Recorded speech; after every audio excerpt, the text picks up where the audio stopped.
చూపిస్తే ఎలా ఉంటుంది? మన బాలీవుడ్ వాళ్ళు సైన్స్ గురించి మాట్లాడితే ఎలా ఉంటుంది?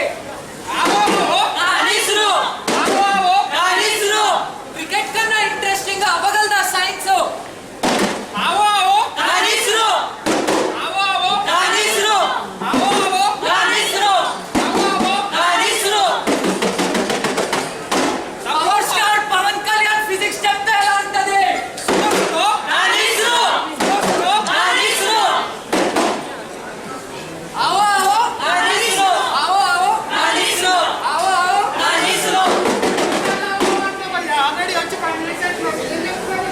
साइंस చెప్తా వింటావా?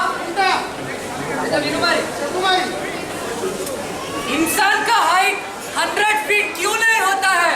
और वेट 10,000 kg क्यों नहीं होता है? खाने से डायबिटीज क्यों आता है?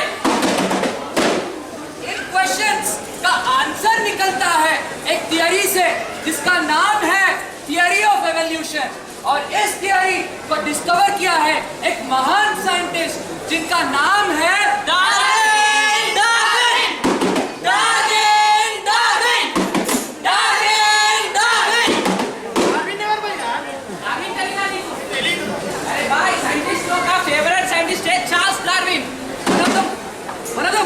revolutionary scientist of modern times, Charles Darwin. Darwin's theory of evolution आप लोगों को समझाने के लिए हम ला रहे हैं ये street play. Let us start with a small example. आपको मशीन गन पता है? मान लो यहाँ से 25 मशीन गन फायर कर रहे हैं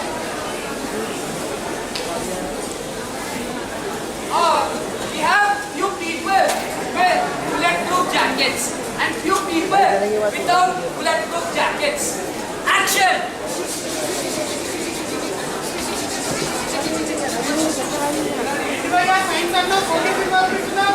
समझाता हूँ. Rewind. Slow motion. अगर आपके पास bulletproof jacket है, बच जाओगे क्या? बॉलीवुड मूवी देख के जोश में आके ऐसा मशीन गन के सामने जाओगे तो ऑब्वियसली मरोगे। और अगर आपके पास बुलेटप्रूफ जैकेट नहीं है तो मर जाओगे क्या? एग्जैक्टली। बॉटम लाइन ये है कि अगर 1000 लोग हैं विद बुलेटप्रूफ जैकेट उनमें शायद 600 लोग बच जाएंगे। अगर 1000 लोग ऐसे हैं जिनके पास बुलेटप्रूफ जैकेट नहीं है तो 20 लोग बच जाएंगे। इस कॉन्सेप्ट को हम अप्लाई करेंगे बायोलॉजी में। आपको जिराफ पता है? जिराफ का हाइट उतना क्यों होता है? वो एक्सप्लेन करता है Darwin's theory of evolution. To understand this we need to go back in time by 1 million years.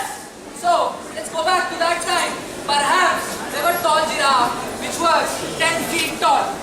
There were also short giraffe which were only 4 feet tall. और सारे पेड़ थे 8 feet tall. लंबे जिराफ को तो आराम से खाना मिलता था लेकिन छोटे जिराफ को दिक्कत होती थी हाइट का। लेकिन इसका मतलब ये नहीं है कि हर छोटा जिराफ मर जाएगा। थोड़े छोटे जिराफ जो ऊपर से पत्ते गिर जाएंगे ना उनसे मैनेज कर सकते हैं। और इसका मतलब ये भी नहीं है कि हर लंबा जिराफ बच जाएगा। किसी मच्छर ने काटा या पत्थर गिरा तो वो भी मर सकता है। बट द बॉटम लाइन ये है कि out of 1000 tall giraffe may be 600 बच जाएंगे and out of 1000 short giraffe may be 20 बच जाएंगे। Height is just like a bullet proof jacket. जो स्पीशीज अडैप्ट कर सकता है बस वही सर्वाइव करता है। सर्वाइवल ऑफ द फिटेस्ट यही है Theory of evolution. यही है Theory of evolution. ఇంతకీ హైట్ గురించి చెప్పలే అన్నీ చెప్తున్నాను. वहाँ पे ही आ रहा हूँ मैं। हाँ फिर अगर हमारा ह्यूमन बॉडी का डिजाइन समझना है तो we need to go back in time by 1 million years. फिर 1 million years है क्योंकि हमारा बॉडी जो है ना आउटडेटेड है। Let us start with a simple example. हम लोग थोड़ा ही खाना क्यों खाते हैं? इसका आंसर भी निकलता है थियरी ऑफ एवोल्यूशन से। Let's go back in time by 1 million years। तो ऐसे लोग होंगे जो बहुत कम खाना खाएंगे may be equivalent to half chapati. उनका क्या होगा? एनर्जी काफी नहीं होगा and they will be eliminated by evolution. और ऐसे भी लोग होंगे जो 100 चपाती जैसा खाना खाएंगे, उनका क्या होगा? ऐसा हो के गिर जाए।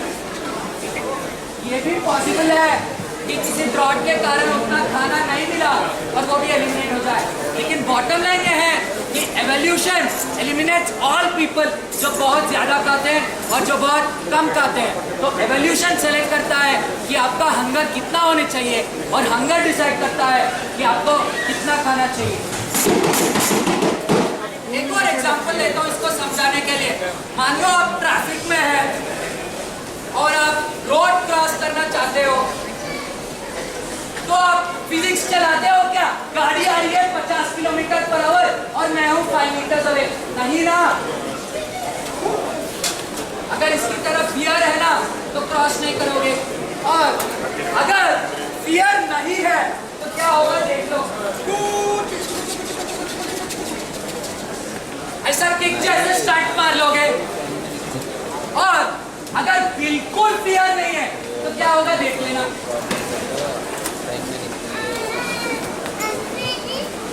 तो एवोल्यूशन क्या करता है कि जिन लोगों में बिल्कुल फियर नहीं है उनको एलिमिनेट कर देता है, शायद वो किसी पेड़ पहाड़ से कूद जाएंगे और मर जाएंगे। और जिन लोगों में बहुत फियर है उनको भी एलिमिनेट कर देता है, क्योंकि तब तो इंसान केव में था, अगर वो केव से बाहर नहीं निकलेगा तो खाना कहाँ मिलेगा। तो एवोल्यूशन कैलकुलेट करता है कि कितना फियर रहनी चाहिए और फियर बताता है कि कितना खाना चाहिए।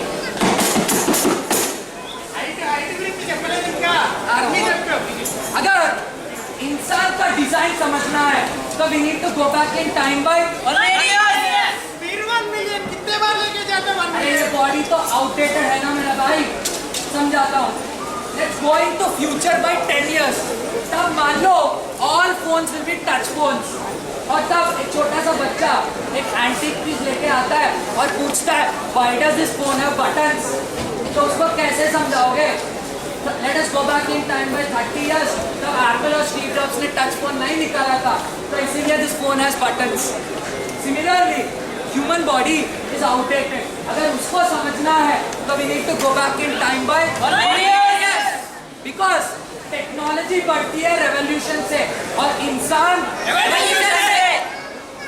आईफोन बड़ा हो रहा बोल के हाथ बड़ा हो जाता है क्या? नहीं, because God doesn't release an update every 2 years because God is not a genius.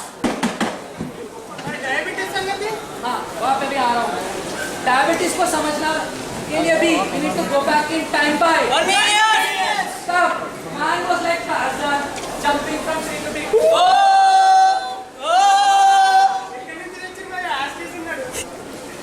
वो टार्जन ना, अगर उसको रिफाइंड शुगर मिलेगा क्या?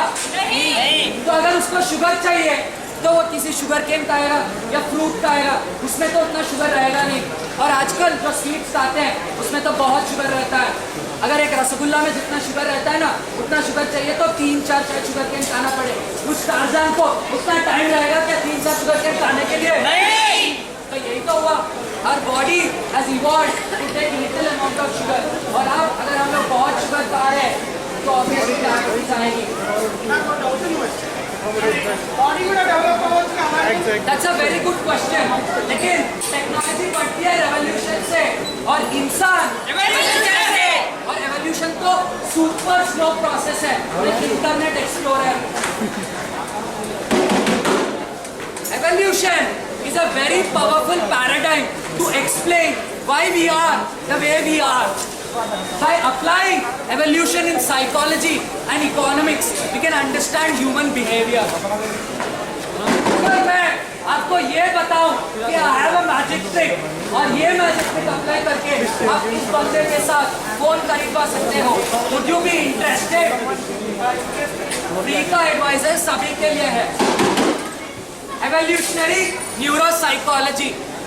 By understanding this, maybe you can understand that you can't understand people, so you'll begin to understand people. This was an advertisement for science.